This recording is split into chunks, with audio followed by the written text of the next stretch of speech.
Video like जरूर कर लीजिए और ऐसे वीडियो लगातार फ्री में पाने के लिए चैनल को तुरंत सब्सक्राइब कर लीजिए और बेल आइकन को जरूर टैप कर लीजिए ताकि आगे भी सारे वीडियो आपको मिलते रहे। यूट्यूब में फॉलो करते हैं तो प्लीज ये वाला फ्री टेलीग्राम चैनल जरूर ज्वाइन कर लीजिएगा। सारे नोटिफिकेशन सारे अपडेट यहीं पे आते हैं, ध्यान रखिएगा। नमस्कार दोस्तों, स्वागत है आपका स्टडी फॉर सिविल सर्विसेज में। एससीएस डेली क्विज में हम लगातार वीडियो सीरीज भी देख रहे हैं, तो उसी क्रम में 1 अप्रैल के क्वेश्चंस को सॉल्व करेंगे। ठीक है, तो बिना किसी देरी के शुरू करते हैं। भारत सरकार ने टीबी हारेगा देश जीतेगा नामक अभियान की शुरुआत तपेदिक यानी कि जो ट्यूबरकुलोसिस होता है उसको किस वर्ष तक खत्म करने के लिए की थी। ठीक है, तो ये कैंपेन हमारा चलाया गया था और इसमें जो लक्ष्य निर्धारित किया गया है भारत से टीबी को जो है इरेडिकेट करने के लिए वो है 2025। ठीक,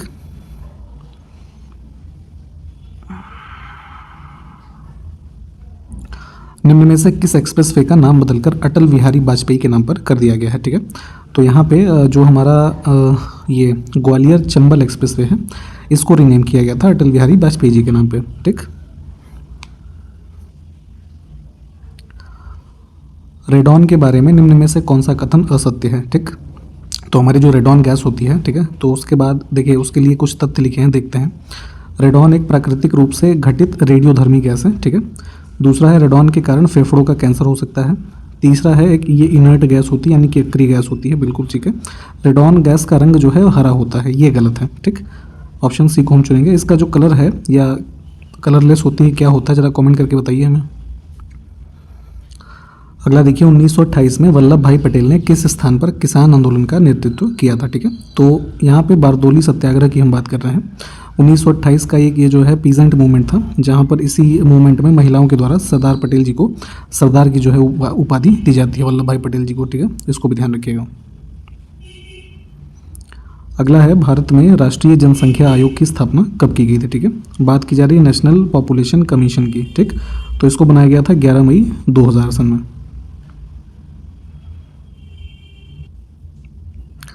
अगला देखिए, बनास, पार्वती, काली सिंध किस नदी की सहायक नदियां हैं। ठीक है, तो ये सब हमारी हैं चंबल रिवर की ट्रिब्यूटरी। ठीक है, और चंबल नदी जो है वो यमुना की ट्रिब्यूटरी मेजर मानी जाती है। ठीक, तो इसमें बी ऑप्शन करेक्ट है।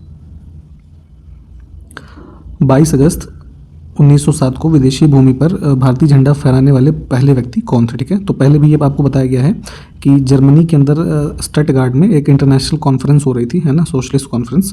तो वहाँ पर जो है कई सारे लोग शामिल हुए अलग अलग देशों से, तो उसी में मैडम भीकाजी कामा जो है ये सम्मिलित हुई थी। और यहाँ पर जो उस समय का ट्राई कलर था, ठीक है, ग्रीन, सैफरन और रेड कलर का, उसको यहाँ पर इन्होंने फहराया था। निम्नलिखित में से कौन सी मुगल स्मारक आगरा के किले में स्थित नहीं है। ठीक है, तो यहाँ पे जो आगरा फोर्ट है उसमें शीश महल, खास महल, मोती मस्जिद ये संबंधित है इससे। जल महल जो है ये राजस्थान जयपुर में है। अगला देखिए, जैन विद्वान मेरु तुंग ने किस वर्ष में प्रबंध चिंतामणि का संकलन किया था। ठीक है, तो एक ये जो है कंपाइलेशन है प्रबंध चिंतामणि, इसके बारे में पूछा जा रहा है। तो जैन स्कॉलर थे मेरु तुंग, इनके द्वारा जो है इसका संकलन किया गया था 1304 ईस्वी में। अगला है घन मीटर क्यूब, है ना, मतलब कि मीटर क्यूब जो है क्यूबिक मीटर किसका एसआई यूनिट होता है। ठीक है, तो ये हमारा वॉल्यूम का यूनिट जो है एसआई यूनिट होता है। ठीक है, सी ऑप्शन। निम्न में से कौन सी बीमारी श्वसन तंत्र से संबंधित नहीं है। ठीक है, जो रेस्पिरेटरी सिस्टम हमारा होता है उससे संबंधित है अस्थमा, निमोनिया और इन्फ्लुएंजा। ठीक है, सोराइसिस जो है ये हमारी एक स्किन डिजीज होती है ना, त्वचा जो होती है त्वचा संबंधित बीमारी है। अलाउद्दीन खिलजी का मदरसा और मकबरा किस स्थान पर स्थित है। ठीक है, तो ये अलाउद्दीन खिलजी का टॉम जो है ये न्यू दिल्ली में है। ठीक है, ऑप्शन बी। निम्नलिखित में से कौन सा लोक नृत्य जो है त्रिपुरा राज्य से संबंध नहीं रखता है। ठीक है, तो जो है यहाँ पे देख लेते हैं। तो इसमें देखिए होजगिरी और गरिया नृत्य जो है ये हमारे त्रिपुरा राज्य से संबंधित है। वांगला जो है ये मोस्टली मेघालय से संबंधित है। ठीक है, और मुखौटा देखेंगे तो ये उत्तराखंड और हिमाचल प्रदेश के एरिया में जो है मनाया जाता है। ठीक है, तो इसमें से थोड़ा ये आंसर गलत तरीके से दे दिया गया है, इसको समझ लीजिएगा जो जिस तरीके से बताया गया है। निम्नलिखित में से कौन सा बाढ़ के मैदानों से दूर जमा होने वाले पुराने जलोढ़ की प्रणाली को दर्शाता है। ठीक है, तो जो हमारे फ्लड प्लेन्स एरिया होते हैं, ठीक है। तो इनके जो फ्लड प्लेन्स के एरिया हैं तो उसके अलॉन्ग जो आगे के हमारी एरियाज़ होते हैं तो वहाँ पर जो एलुवियल सॉइल्स वगैरह के डिपॉजिट होते हैं उसको हम किस रूप में जानते हैं, तो उसको बांगर बोला जाता है, ठीक है। ओल्ड एलुवियल सॉइल्स होते हैं, तो ऑप्शन ए को चुनेंगे हम। प्राचीन भारत में मोटे अनाजों की कृषि के साक्ष्य निम्न में से किस स्थल से पाए गए हैं, ठीक है। तो एंशियंट इंडिया की बात हो रही है ये, ठीक है। तो इस टाइम पीरियड पे देखेंगे तो हलूर जो स्थल ये हमारा स्थल दिया हुआ है ये स्थित है कहाँ पे, हमारा स्टेट ऑफ कर्नाटका में, ठीक है। तो यहाँ पे जो है वहाँ का जो हवेरी डिस्ट्रिक्ट है वहाँ पे स्थित है, ठीक है। तो यहाँ से हमें मोटे अनाजों की कृषि के साक्ष्य मिलते हैं, ठीक है। तो बी को चुनेंगे। अगला देखिए, सातवाहन साम्राज्य के संबंध में हमें एक सही कथन बताना है। तो सातवाहन साम्राज्य के लोग जो है सूती उत्पादन करते थे, जो कॉटन का प्रोडक्शन था ये लोग करते थे बिल्कुल। फिर है कि सातवाहन का जो ट्रेड था वो रोमन्स के साथ था, ठीक है। रोमियो के साथ जो है इनका व्यापारिक संबंध था। तो ये भी बिल्कुल सही है, सातवाहन डायनेस्टी के संबंध में हमारा सी ऑप्शन है, बोथ 1 और 2 ये करेक्ट हो जाएगा। अगला है कि हमें जो स्लेव डायनेस्टी यानी गुलाम वंश है इसके शासकों को कालानुक्रम में जो है सजाना है, ठीक। तो सबसे पहले अगर हम देखेंगे इसमें से तो आ जाएगा हमारा बहराम शाह, ठीक। फिर जो है अलाउद्दीन मसूद शाह है यानी कि 4। उसके बाद देखेंगे तो ये है नसीरुद्दीन महमूद और फिर चौथा है बलबन, है ना। तो 1, 4, 2 और 3 ये कहाँ मिल रहा है, डी ऑप्शन में, ये करेक्ट हो जाएगा।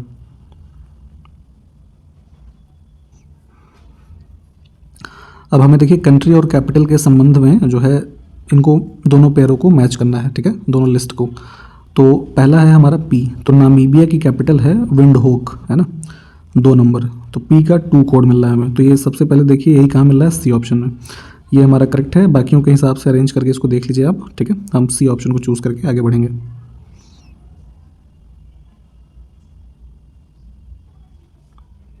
निम्न में से कौन सा एक कवक है यानी कि फंगस है, ठीक। तो इसमें से देखेंगे तो जो है हमारा पेनिसिलियम जो है ये एक प्रकार का फंगस है, ठीक। अगला है 2023 का फीफा महिला विश्व कप कहाँ आयोजित किया जाएगा, ठीक है। फुटबॉल के लिए जो है हमारा ये कप होता है और 2023 में आयोजित किया जाएगा संयुक्त रूप से ऑस्ट्रेलिया और न्यूजीलैंड के द्वारा। तो डी ऑप्शन जो है इसको चुनेंगे हम।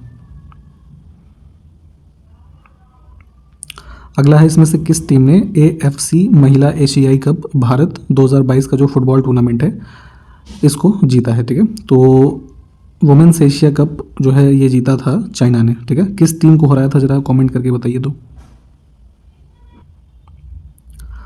1946 में बनी अंतरिम सरकार में गृह, सूचना और प्रसारण मंत्री निम्न में से कौन थे, ठीक।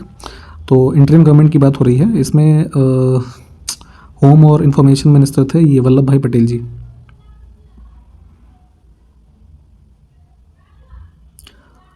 कल्हड़ नामक लेखक ने अपने संस्कृत काव्य में निम्न में से कहाँ के राजाओं का इतिहास लिखा है, ठीक है। तो एक पुस्तक लिखी थी इन्होंने राजतरंगिणी, ठीक है, कल्हड़ ने।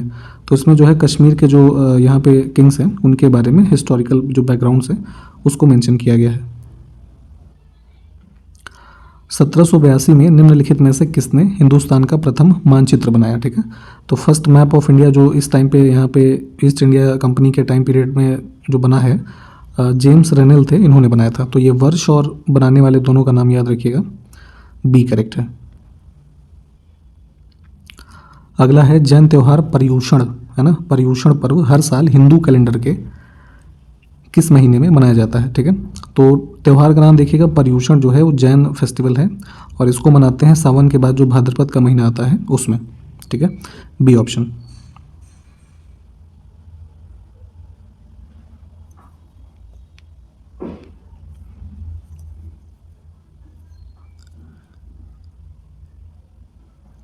मध्य प्रदेश में फसल काटने और जलाने की प्राचीन कृषि पद्धति जो स्लैश एंड बर्न वाली एक टेक्निक हम लोग ज्योग्राफी में पढ़ते हैं ना, तो स्लैश एंड बर्न का ही एक रूप है जिसमें किसान भूमि का एक टुकड़ा साफ करते हैं और अनाज और अन्य खाद्य फसलों का उत्पादन करते हैं, ठीक है। तो इसे किस नाम से जाना जाता है, तो वही मध्य प्रदेश के रीजन में जो ये हमारा स्लैश एंड बर्न है इसको बेवार के नाम से जानते हैं।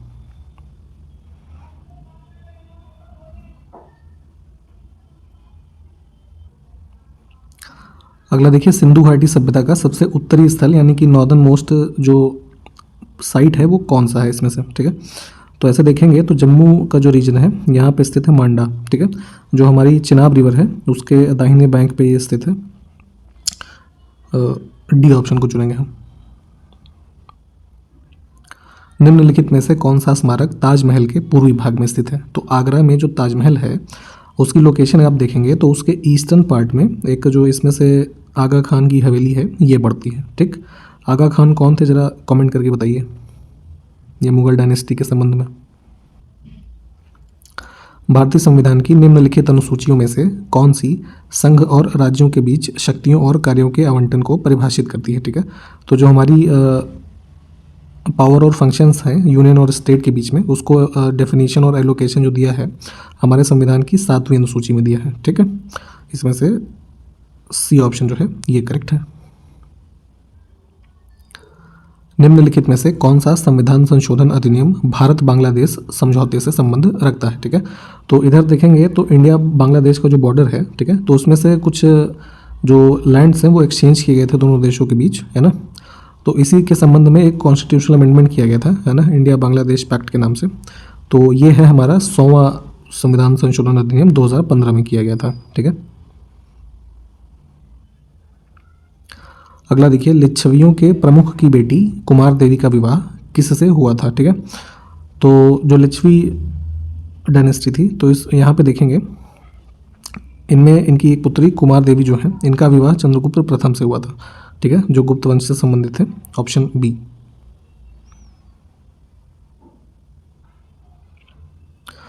भारत के निम्नलिखित में से किस राज्य ने खेल को उद्योग का दर्जा प्रदान किया है, ठीक है।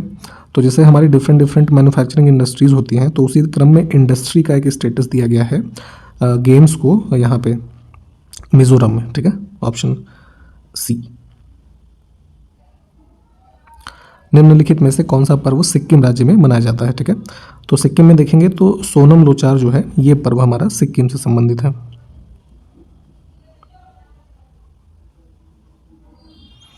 निम्नलिखित में से कौन सा भारत की राजकोषीय नीति यानी कि फिस्कल पॉलिसी का एक भाग नहीं है, ठीक है। तो पहले भी आपको बताया गया कि फिस्कल पॉलिसी गवर्नमेंट संबंधित होती है, monetary policy reserve bank of India यानी कि सेंट्रल बैंक जो होता है उससे संबंधित होती है, ठीक। तो मॉनेटरी पॉलिसी ही है जो हमारा फिस्कल पॉलिसी से संबंधित नहीं है। बाकी वेलफेयर के लिए जो भी एक्सपेंडिचर किया जाए, सब्सिडीज़ कोई दी जाती हैं, इन्वेस्टमेंट के लिए रणनीतियाँ बनाई जाती हैं, तो ये सब हमारा फिस्कल पॉलिसी यानी कि राजकोषीय नीति का भाग होती हैं।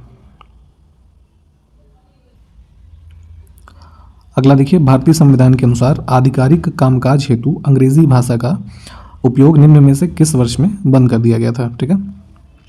तो ऑफिशियल पर्पसेस के लिए यहाँ पे जो है इंग्लिश लैंग्वेज को बंद किया गया था 1965 में, ठीक। ये प्रावधान हमारे संविधान के किस भाग में दिया हुआ है ये बताएंगे क्या आप लोग?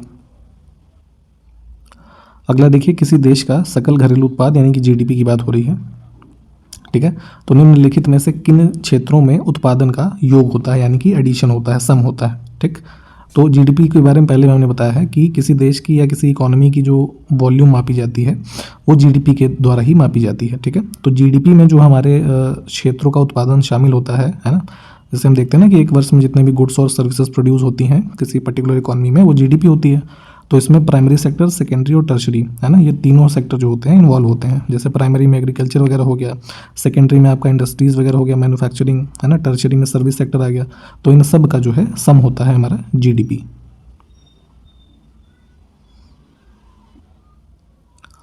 पादप कोशिका में लवक निम्न में से क्या कहलाते हैं, ठीक है। तो इनको बोलते हैं क्लोरोप्लास्ट, ठीक है, रीपर्स जो प्लांट सेल में होते हैं।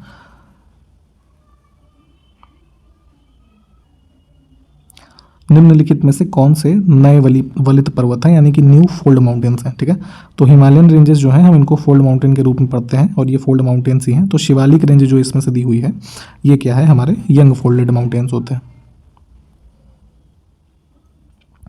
भारतीय संस्कृति पर मुगल प्रभाव के कारण निम्न में से किस शास्त्रीय नृत्य को पुनर्जीवन प्राप्त हुआ है, ठीक है। तो देखेंगे मुगल डायनेस्टी जब रूल कर रही थी, ठीक है, तो हमारा जो डांस फॉर्म था कथक, ठीक है, तो कथक को रिवाइवल मिला है मुगल इन्फ्लुएंस होने के कारण। तो ऑप्शन जो बी है इसको चुनेंगे, ठीक है। जैसे कि अभी हम वर्तमान में क्लासिकल डांस फॉर्म्स के बारे में पढ़ते हैं इंडिया में, तो उसमें से एक ये भी है कथक हमारा, है ना, जो कि इधर नॉर्दर्न इंडिया से संबंधित है, स्पेशली लखनऊ का जो रीजन है यहाँ से संबंधित है। तो इनिशियली जो है ये एक हमारा काफ़ी पॉपुलर जो है नृत्य रूप हुआ करता था, बीच में जो है इसका काफ़ी दमन हो गया एक तरीके से, बाद में फिर इसको रिवाइवल मिलता है, क्योंकि नॉर्दर्न इंडिया का जो रीजन है यहाँ पर मुगल डायनेस्टी का काफ़ी ज़्यादा प्रभाव था, ठीक है। निम्नलिखित में से कौन सी पर्वत चोटी नेपाल में स्थित है, ठीक है। तो टोटली देखेंगे तो धौलागिरी जो है ये नेपाल में स्थित है, ठीक है।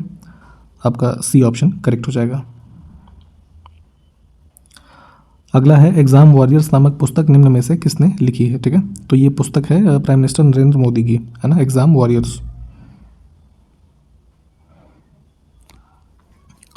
अगला देखिए, ब्रिटिश कालीन संपूर्ण भारत में प्रांतीय विधानसभाओं और मंत्रालयों हेतु निम्न में से किस वर्ष में चुनाव कराए गए थे, ठीक है।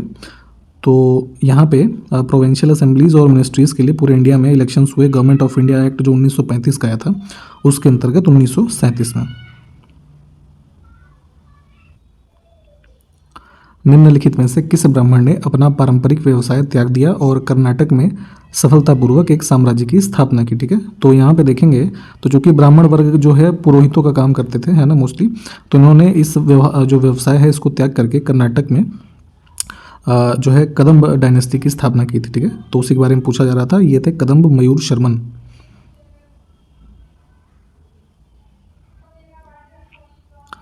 अगला देखिए, बुआई का समय प्रारंभ होने से पूर्व भारत सरकार फसलों का न्यूनतम समर्थन मूल्य यानी कि जो एमएसपी होता है उसको क्यों घोषित करती है, ठीक है। तो कीमतों की अस्थिरता से किसानों को सुरक्षा प्रदान करने के लिए, ठीक है, क्योंकि मार्केट में जैसे मान लीजिए उन्होंने किसी फसल के लिए 100 रुपये घोषित कर दिया, तो कम से कम जो किसान हैं उनके मन में ये दिलासा तो रहेगा ना कि मान लीजिए जब प्रोडक्शन हमारा होगा तो कोई भी, जैसे हमने पहले भी आपको बताया था कि जब कोई नई खरीदार मिलता है तो उस मिनिमम सपोर्ट प्राइस पे जो गवर्नमेंट होती है उसका ये दायित्व है कि वो उस जो है प्रोड्यूस को खरीदेगी, ठीक है। तो अंततः मान लीजिए कि प्रोडक्शन के बाद कोई खरीदार नहीं मिलेगा तो कम से कम सरकार उस 100 रुपये के एमएसपी पे उनके फसलों को खरीदेगी, ठीक है। तो इसी के लिए जो ये commission of agricultural cost and prices है, CSEP, इनके द्वारा एमएसपी की घोषणा की जाती है।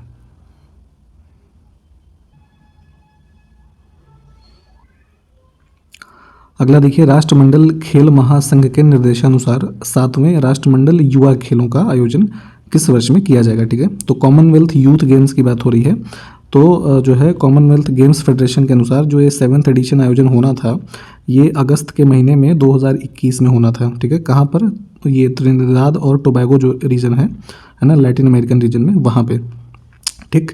कोविड-19 के कारण जो है इसको पोस्टपोन कर दिया गया है। अब पोटेंशियली जो है इसका आयोजन वर्ष 2023 में किया जाएगा, ठीक है।